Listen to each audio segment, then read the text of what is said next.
Assalamualaikum warahmatullahi wabarakatuh. Sobahul khair, kaifa halukum jami'an. Salam kenal dari Bu Wahda. Kali ini Bu Wahda di kelas 3A akan memegang pelajaran fikih. Kita akan membahas tentang materi fikih. Sudah siap untuk belajar?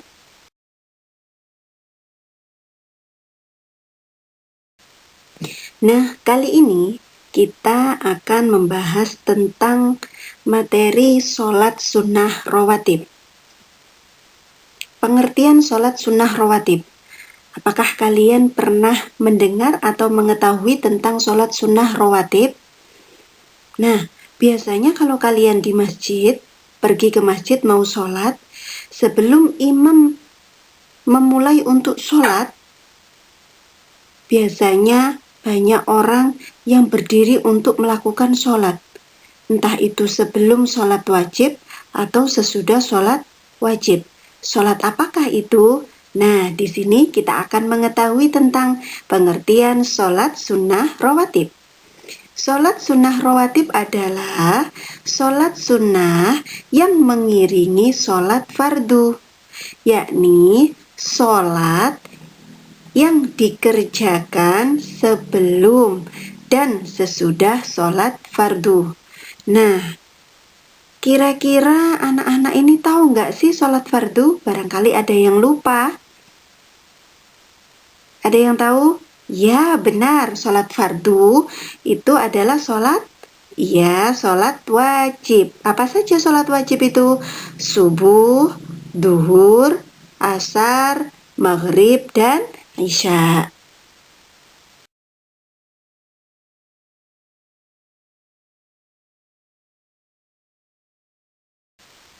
Dalam pelaksanaannya, sholat sunnah rawatib itu dibagi menjadi dua.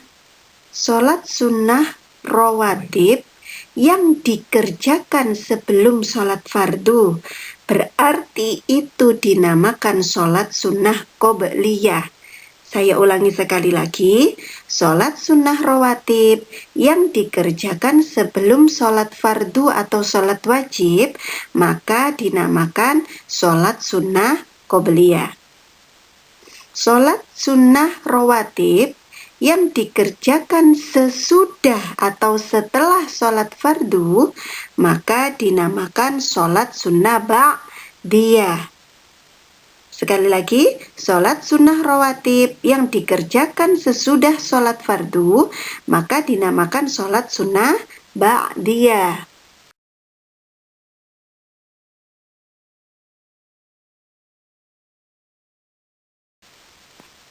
Yang B membahas hukum sholat sunnah rawatib. Kira-kira apa ya hukum dari sholat sunnah rawatib? Kalau sholat fardu ya hukumnya wajib. Bila tidak dikerjakan akan mendapatkan dosa. Nah, ini hukum sholat sunnah rawatib adalah sunnah. Pengertian dari sunnah sendiri itu apa anak-anak? Ya, bila dikerjakan akan mendapatkan pahala, dan apabila ditinggalkan atau tidak dikerjakan maka tidak mendapatkan dosa atau tidak berdosa. Sekali lagi, pengertian dari sunnah adalah bila dikerjakan akan mendapatkan pahala, dan apabila ditinggalkan atau tidak dikerjakan tidak berdosa.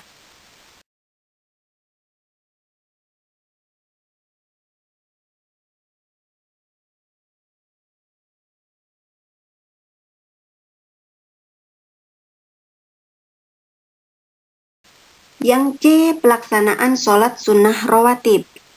Pelaksanaan sholat sunnah rawatib di sini dibagi menjadi dua, yakni sholat sunnah rawatib mu'akkad dan sholat sunnah rawatib ghairu mu'akkad. Adapun sholat sunnah rawatib mu'akkad itu apa? Yakni sholat sunnah yang sangat diutamakan atau dipentingkan, yang pada zaman dahulu Rasulullah sering melakukan. Apa sajakah itu sholat sunnah rawatib muakkad yang sangat penting atau dianjurkan atau diutamakan? Ya, 2 rakaat sebelum sholat duhur, 2 rakaat sesudah sholat duhur, 2 rakaat sesudah sholat maghrib, 2 rakaat sesudah sholat isya, 2 rakaat sebelum sholat subuh. Adapun sholat sunnah rawatib ghairu muakkad, yakni apa? Sholat sunnah yang kurang diutamakan atau kadang-kadang Rasulullah kadang-kadang melakukannya, kadang-kadang tidak melakukannya. Apa saja itu sholat sunnah rawatib ghairu muakkad? Ya, sebutkan 4 rakaat sebelum asar, 2 rakaat sebelum maghrib, dan 2 rakaat sebelum isya.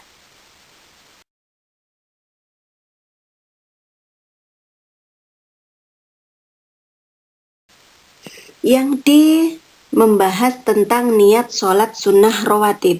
Di sini Bu Wahda hanya akan memberikan 2 contoh niat sholat sunnah rawatib, yakni niat qobliyah dan niat ba'diyah. Qobliyah itu sebelum, ba'diyah itu sesudah. Untuk lebih jelasnya lagi, nanti anak-anak boleh membuka buku LKS atau buku paketnya, dicari niat-niat sholat sunnah rawatib yang muakkad ataupun ghairu muakkad, yang qobliyah dan yang ba'diyah. Oke, lanjut. Niat sholat sunnah rawatib 2 rakaat sebelum duhur. Bismillahirrahmanirrahim. Usolli sunnata qobliyata duhri rakaataini lillahi ta'ala. Sekali lagi. Usolli sunnata qobliyata duhri rakaataini lillahi ta'ala. Sholat sunnah, niat sholat sunnah rawatib 2 rakaat sesudah duhur.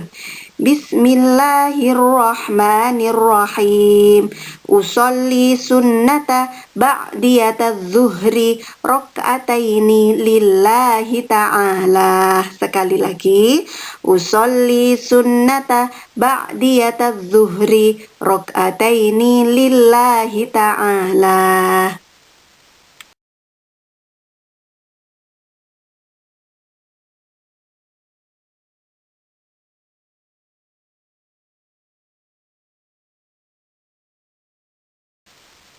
Yang terakhir, yakni kita membahas tentang hikmah sholat sunnah rawatib. Adapun di antara hikmah dari sholat sunnah rawatib, yakni di antaranya adalah 1. Menyempurnakan pahala sholat fardu. Yang kedua, dosanya terampuni. Yang ketiga, pahalanya lebih baik daripada dunia dan seisinya. Yang keempat, akan mendapatkan rahmat atau kasih sayang dari Allah. Yang kelima, mencegah dari perbuatan buruk. Yang keenam, akan dibangunkan rumah di surga. Sebenarnya masih banyak lagi hikmah sholat sunnah rawatib. Tapi di sini Bu Wahda hanya menyebutkan 6. Apa gunanya? Agar kalian mau belajar dan membaca membaca bacaan yang ada di LKS atau buku paket.